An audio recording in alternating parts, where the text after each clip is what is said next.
Evet arkadaşlar, hepiniz hoş geldiniz. Bu haftaki gündem değerlendirmemizin konusu gerçekten toplumun başına bela olmuş uyuşturucu ve madde bağımlılığı ile mücadele konusunda bize düşen görevler.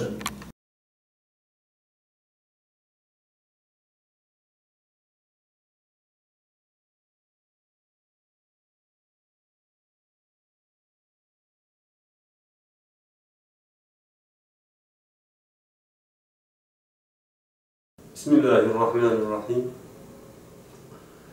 Son yıllarda genelde ülke çapında, özelde ise ilimiz Adıyaman sınırları içerisinde gittikçe artış gösteren madde kullanımı ve bağımlılığı çok ciddi boyutlara ulaşmış durumda. Her geçen gün artış gösteren bu illet, geleceğimizi ve çocuklarımızı çok ciddi biçimde tehdit etmekte.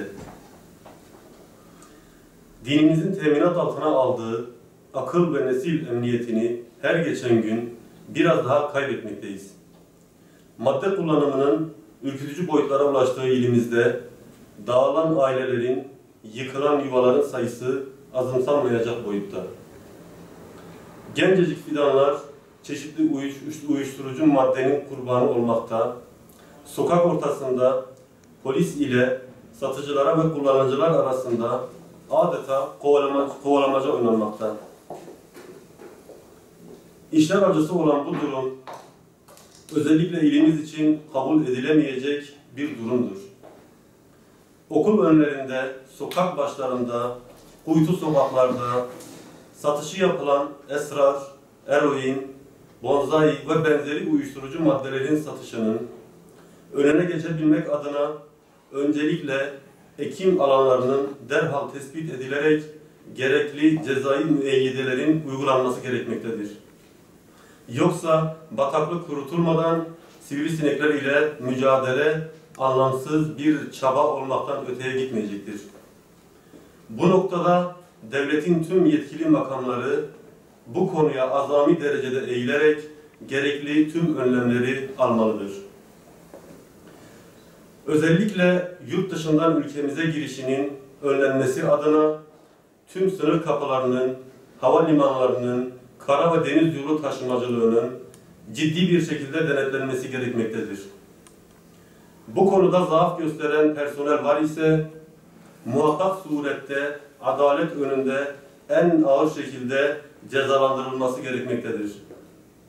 Hiç kimsenin geleceğimizi karartmaya hakkı yoktur ve olamaz da. Ülke toprakları içerisinde ekiminin yapılabileceği alanların belirlenmesi noktasında tüm imkanlar kullanılmalıdır. Bununla birlikte madde kullanımı ve ahlaki yozlaşmayı tetikleyen İslami ve insani değerlere aykırı tüm televizyon programlarının derhal yayın yasağı ve cezai müeyyide uygulanarak toplumun özüne dönmesi sağlanmalıdır. Ders müfredatında öğrencilerin manevi eğitimine ağırlık verilerek alanında uzman kişiler yardımcılığı ile bilgilendirme ve bilinçlendirme programları yapılmalıdır. İl genelinde uzman kişiler tarafından seminerler düzenlenerek bilinçlendirmenin tabana yayılması gerekmektedir.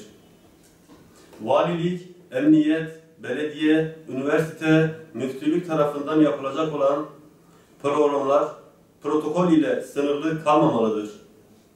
Tüm kitlelere ulaşılması adına ne yapılması gerekiyor ise derhal yapılmalıdır. Bu noktada sivil toplum kuruluşları ile görüş alışverişinde bulunarak gerekli adımlar atılmalıdır. Bu konu ile ilgili olarak şu üzücü tabloyu sizinle paylaşmak istiyorum. Adıyaman'da polisin ve jandarmanın sorumluluk alanlarında yapılan istatistiklere göre 2016 yılındaki madde kullanımının 2017'de çok ciddi bir artış gösterdiği ortaya çıkmıştır. 261 kilometrelik polis bölgesinde madde kullanımı yıllara göre şöyle. 2016 yılında esrar kullanımı 123 kişi iken 2017 yılında %108 artış göstererek 256 kişi oldu. Bonzai kullanımı 2016 yılında 27 kişi iken 2017 yılında %315 artarak 112 kişiye çıktı. Eroin kullanımı 2016 yılında 69 kişi iken 2017 yılında %85 artış göstererek 128 kişiye ulaştı. Jandarma bölgesinde ise madde kullanımı 2017 yılında %309 artış göstererek 147 kişi oldu. Esrar kullanan kişi sayısı 2016 yılında 20 kişi iken 2017 yılında 120 kişi oldu.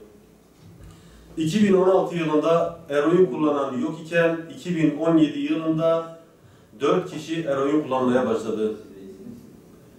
Sentetik bonzai 2016 yılında 0 iken 2017'de 1 kişi kullanmaya başladı. Tabii ki bunlar sadece resmi olan rakamlar. Henüz herhangi bir şekilde madde kullandığı tespit edilemeyen kişilerin sayısı da bu resmi verilere göre kattığımız zaman karşımıza korkutucu bir tablonun çıkacağını üzülerek belirtmek istiyorum. Bizler Hüdapar olarak bu işin tamamen olmasa da bitme noktasına gelmesinin en kısa yolunun gençlerin manevi değerleriyle barışık hale gelecek bir eğitim ve öğretim sisteminden geçeceğini her zaman olduğu gibi bugün de yineliyoruz. Ancak bu işe dur demenin zamanı geldi ve geçiyor.